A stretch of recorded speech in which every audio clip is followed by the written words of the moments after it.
ITR filing का season चल रहा है। आप सभी अपने आईटीआर फाइलिंग की तैयारियों में लगे होंगे। सीबीडीटी द्वारा ITR form 1, 3 and 4 already notify कर दिए गए हैं और उन्हें जल्दी ही इनकम टैक्स पोर्टल पर लाइव कर दिया जाएगा। बजट 2024 में इनकम टैक्स के स्लैब रेट में चेंजेस हुए और फिर से बजट 2025 में स्लैब रेट में चेंजेस किए गए। इससे टैक्स पेयर्स में बड़ा कंफ्यूजन है कि फाइनेंशियल ईयर 24-25 असेसमेंट ईयर 25-26 में उनकी कितनी टैक्सेबल इनकम टैक्स फ्री होगी। 2.5 लाख, 3 लाख, 5 लाख, 7 लाख या 12 लाख। आज इस सेशन में हम आपसे डिस्कस करेंगे कि फाइनेंशियल ईयर 24-25 असेसमेंट ईयर 25-26 में आप पर कौन से टैक्स स्लैब रेट्स एप्लीकेबल होंगे, आपकी आईटीआर फाइलिंग की ड्यू डेट्स क्या है, आपको आईटीआर फाइल करने से पहले अपनी क्या तैयारियां करके रखनी है और आपको एक्चुअली में अपनी आईटीआर फाइलिंग कब शुरू करें जिससे आप पर कोई भी टैक्स नोटिसेस इशू ना करे। अंत में हम आपके साथ डिस्कस करेंगे कि सीबीडीटी द्वारा नोटिफाई किए गए आईटीआर फॉर्म 1, 4 और 3 में क्या मेजर चेंजेस किए गए हैं for financial year 24-25 assessment year 25-26।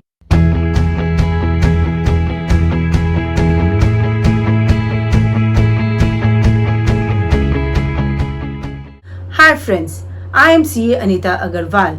Welcome back to my channel. यदि आपने अभी तक मेरा चैनल सब्सक्राइब नहीं किया है तो subscribe my channel and press the bell icon ताकि आपको इस तरह की वैल्यूएबल इंफॉर्मेशंस की नोटिफिकेशंस मिलती रहे।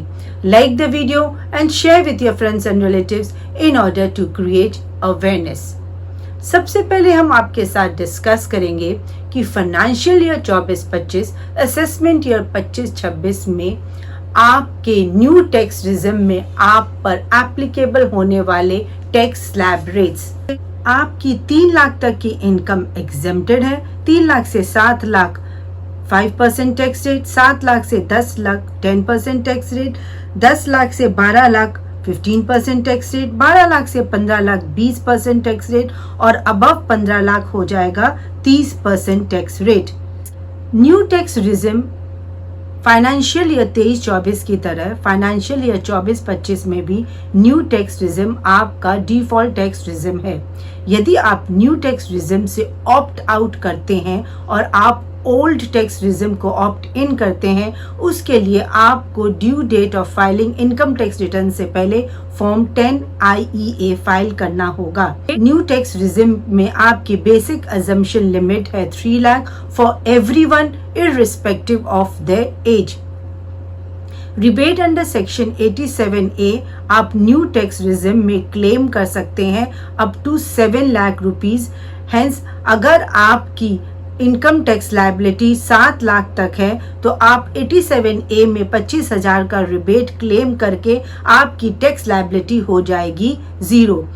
न्यू टैक्स रिजिम में highest surcharge rate is 25% in comparison to the old tax regime जहां पर सरचार्ज रेट इज 37%। यदि आप ओल्ड टैक्स रिजिम ऑप्ट करते हैं उस केस में आपके income tax slabs for financial year 24-25 assessment year 25-26 under old tax regime, यदि आप एक individual aged below 60 years and HUF है, उस केस में आपकी 2.5 लाख तक की इनकम पर आपको कोई टैक्स पे नहीं करना। 2.5 लाख से 5 लाख 5%, 5 लाख से 10% 20% and above 10 lakh it will be 30%। यदि आपकी उम्र is between 60 years and 80 years, उस केस में आपकी basic exemption limit is 3 lakh, 3 lakh to 5 lakh 5%, 5 lakh to 10% 20% and 10 lakh से अबव हो जाएगी 30%। यदि आपकी एज 80 इयर्स से ज़्यादा है उस केस में आपकी basic exemption limit is 5 lakh और 5 लाख टू 10 लाख आपका टैक्स रेट हो जाएगा 20% और 10 लाख से अबव आपका टैक्स रेट हो जाएगा 30%। रिबेट अंडर सेक्शन 87A का बेनिफिट आपको ओल्ड टैक्स रिजिम में आपकी 5 लाख तक की इनकम पर दिया जाएगा। यदि आपकी इनकम 5 लाख तक है आपको कोई भी टैक्स पे नहीं करना होगा। Official deadlines for ITR filing for financial year 24-25, assessment year 25-26। यदि आप एक इंडिविजुअल हैं, HUF हैं, AOP हैं, BOI हैं और आपकी बुक्स ऑफ अकाउंट्स को ऑडिट नहीं होनी है, उस केस में आपकी official ITR filing date for financial year 24-25 is 31 July 2025। यदि आप एक बिजनेस पर्सन है और आपकी बुक्स ऑफ अकाउंट्स की ऑडिट होगी, उस केस में आपकी due date of filing ITR will be 31 October 2025। यदि आप एक बिजनेस पर्सन है रिक्वायरिंग ट्रांसफर प्राइसिंग रिपोर्टिंग, उस केस में आपकी ITR फाइलिंग की ड्यू डेट विल बी 30 नवंबर 2025। यदि आप अपनी ओरिजिनल ITR ऑलरेडी फाइल कर चुके हैं और आपने उसमें कुछ भी मिस कर दिया और आप अपनी रिवाइज ITR 31 दिसंबर 2025 तक फाइल कर सकते हैं। यदि आपसे अपनी ड्यू डेट मिस हो गई है, उस केस में आपकी बिलेटेड रिटर्न आप फाइल कर सकते हैं बाय 31 दिसंबर 2025। आप अपनी फाइनेंशियल ईयर 24-25 की अगर आपसे ड्यू डेट 31 जुलाई 2025 की भी मिस कर देते हैं और आप बिलेटेड रिटर्न भी फाइल नहीं करते हैं, उस केस में आपके पास लास्ट ऑप्शन होगा to file your updated return by 31 March 2030। अपनी ITR फाइल करने से पहले कुछ प्रिपरेशंस आपको पहले से करके रख लेने चाहिए। यदि आप इन सभी बातों का खास तौर से ध्यान रखते हैं तो आप अपनी इनकम टैक्स नोटिस से काफ़ी हद तक बचे रह सकते हैं। यदि आप एक सैलरीड एम्प्लॉय हैं, उस केस में आपको अपने एम्प्लॉयर से फॉर्म 16 कलेक्ट करना है।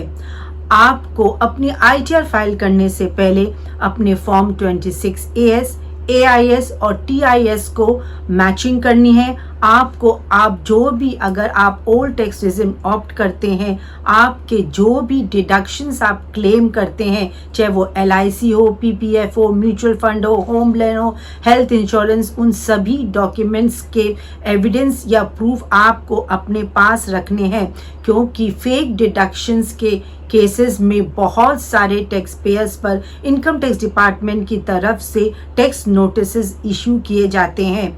आप अपना पैन, आधार और बैंक अकाउंट और सभी लॉगिन डिटेल्स को रेडी रखें। आपकी जो भी 6 हेड ऑफ इनकम्स के अंदर जो भी इनकम है, चाहे वो सैलरी की हो, इंटरेस्ट हो, रेंट हो, कैपिटल गेन, उन सभी इनकम को आप कैलकुलेट करके रखें। अपनी बुक्स को रिकंसाइल करें, अपनी सभी मैचिंग को प्रॉपर रखें, चाहे वो आपकी बुक से हो, आपके GST पोर्टल की हो या 26AS, AIS और TS। यदि आप इन सभी मैचिंग को प्रॉपर तरीके से मेंटेन करके अपनी ITR फाइल करेंगे तो काफ़ी हद तक आप इनकम टैक्स नोटिस से बचे रहेंगे।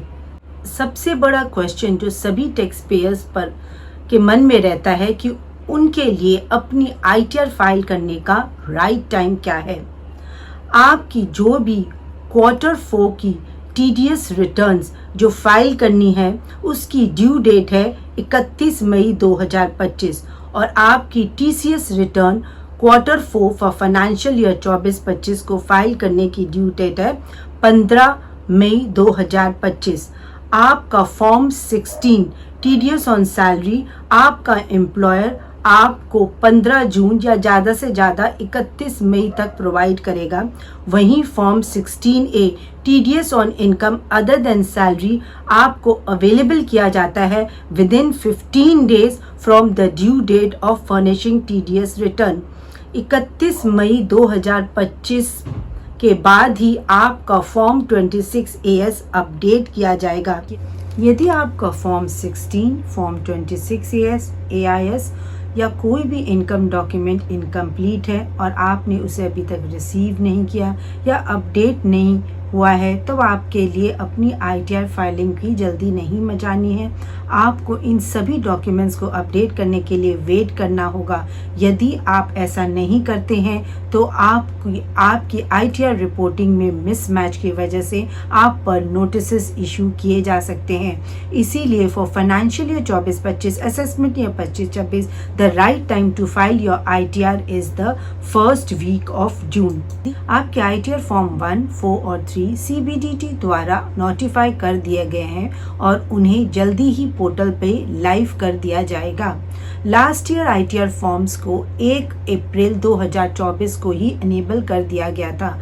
इस बार जो भी डिले फाइनेंशियल ईयर 24-25 में ITR फाइलिंग को अनेबल करने में डिले हो रहा है, उसकी एक मेजर वजह यह हो सकती है कि पिछले साल bulk of mismatch notices tax payers पे इशू किए गए थे और बजट 2024 में with effect from 23 July 2024 capital gain taxes में मेजर चेंजेस किए गए थे।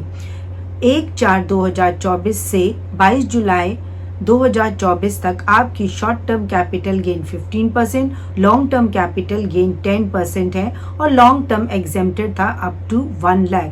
वहीं आपके कैपिटल गेन टैक्सेस फ्रॉम 23 जुलाई 2024 से 31 मार्च 2025 तक आपकी शॉर्ट टर्म कैपिटल गेन हो जाएगी 20%, लॉन्ग टर्म कैपिटल गेन हो जाएगा 12.5% और long term capital gain assumption हो जाएगी 1.25 लाख।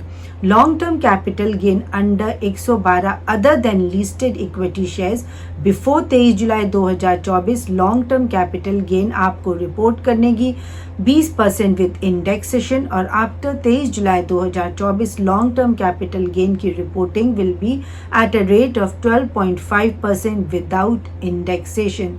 शायद इन्हीं चेंजेस के वजह से ITR यूटिलिटी को अपडेट करने में टाइम लग रहा है और इसीलिए अभी तक आपके ITR फाइलिंग फॉर्म्स को इनकम टैक्स पोर्टल पर इनेबल नहीं किया गया है। ITR फॉर्म 1, 4 और 3 को CBDT द्वारा नोटिफाई कर दिया गया है। ITR फॉर्म 1 एंड 4 में कुछ मेजर चेंजेस किए गए हैं। ITR फॉर्म 1 जो यूजली भरे जाते हैं बाय रेसिडेंट इंडिविजुअल्स जिनकी इनकम अप टू 50 लाख है, जिनकी सैलरी इनकम है, इनकम फ्रॉम अदर सोर्सेज है, 1 हाउस प्रॉपर्टी है और जिनकी agricultural income only up to 5000 है।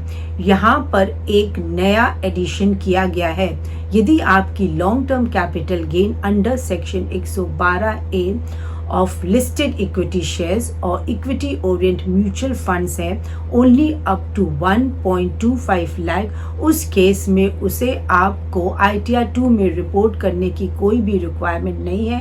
अब आप उसे अपनी ITR 1 में एग्जेम्प्टेड इनकम के कॉलम में रिपोर्ट कर सकते हैं।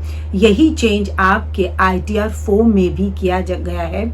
ITR 4 यूजली फाइल किया जाता है by resident individuals HUF firms other than LLP जिनकी इनकम अप टू 50 लाख है और जिनकी बिजनेस इनकम है और जिन्होंने presumptive taxation under section 44AD, ADA और AE ऑप्ट किया है। यहाँ पर भी आपका long term capital gain under section 112A वाला आप एग्जम्प्टेड इनकम के कॉलम में आप रिपोर्ट कर सकते हैं। आप ITR 1 और 4 में कोई भी ब्रॉड फॉरवर्ड या कैरी फॉरवर्ड लॉसेस रिपोर्ट नहीं कर सकते। उसके लिए आपको अपनी ITR 2 ही फाइल करनी होगी। आप अपनी यहाँ पर सिर्फ long term capital gain up to 1.25 lakh की रिपोर्ट कर सकते हैं। कोई भी शॉर्ट टर्म कैपिटल गेन आप 1 और 4 में रिपोर्ट नहीं कर सकते और अगर आपकी long term capital gain 1.25 lakh से ज़्यादा है उसे भी आप 1 और 4 में रिपोर्ट नहीं कर सकते। वहीं ITR फॉर्म 3 को भी कुछ चेंजेस फॉर फाइनेंशियल ईयर 24-25 के साथ नोटिफाई किया गया है और उसे जल्द ही इनकम टैक्स पोर्टल पे लाइव कर दिया जाएगा। ITR फॉर्म 3 को एक लेंदी, कॉम्प्लिकेटेड और ऑलराउंडर फॉर्म माना जाता है। जो भी पर्सन्स आपकी ITR फॉर्म 1, 2 या 4 फाइल नहीं कर पा रहे हैं वो अपनी सारी बिजनेस इनकम की रिपोर्टिंग ITR 3 में रिपोर्ट कर सकते हैं। ITR 3 में कुछ मेजर चेंजेस किए गए हैं। आपके कैपिटल गेन टैक्सेस में जो मेजर चेंज किया गया था बजट 2024 में विद इफेक्ट फ्रॉम 23 जुलाई 2024, यहाँ पर आपको कैपिटल गेन का जो शेड्यूल है उसे 2 पार्ट्स में बाइफर्केट कर दिया गया है। बिफोर 23 जुलाई 2024 की रिपोर्टिंग और आफ्टर 23 जुलाई 2024 की रिपोर्टिंग आपको सेपरेटली करनी होगी। यदि आप अपना कोई भी बायबैक ऑफ शेयर्स का लॉस क्लेम करते हैं, उस रिगार्ड में जो भी आपका कॉरस्पॉन्डिंग डिविडेंड इनकम है उसे आपको रिपोर्ट करना होगा under the head income from other sources. Financial year 23-24 में आपकी एसेट्स एंड लायबिलिटीज की रिपोर्टिंग मैंडेटरी थी अगर आपकी taxable income is greater than 50 lakh. इस 50 लाख की लिमिट को फाइनेंशियल ईयर 24-25 में बढ़ाकर 1 करोड़ कर दिया गया है। आपको अपनी फाइनेंशियल ईयर 24-25 में एसेट्स एंड लायबिलिटीज की रिपोर्टिंग करनी होगी अगर आपकी taxable income is greater than 1 crore. आपकी जो भी टीडीएस की रिपोर्टिंग है आपको अपना सेक्शन कोड मेंशन करना अब फाइनेंशियल ईयर 24-25 में मैंडेटरी कर दिया गया है। प्रिजम्पटिव टैक्सेशन का नया सेक्शन 44 BBC जो भी क्रूज शिपिंग का बिजनेस कर रहे हैं उसे भी अब ITR 3 में रिपोर्टिंग करनी होगी। आप जब भी अपनी ITR फाइल करेंगे और जो भी डिडक्शंस या इन्वेस्टमेंट्स आप अपनी ओल्ड टैक्स रिजिम में अगर क्लेम कर रहे हैं तो आपको एक ड्रॉप डाउन दिया जाएगा और सभी डिडक्शंस को आपको डिटेल में रिपोर्टिंग करना अब मैंडेटरी कर दिया गया है। Hope this has added value to you. Thanks for your valuable time. जय हिंद।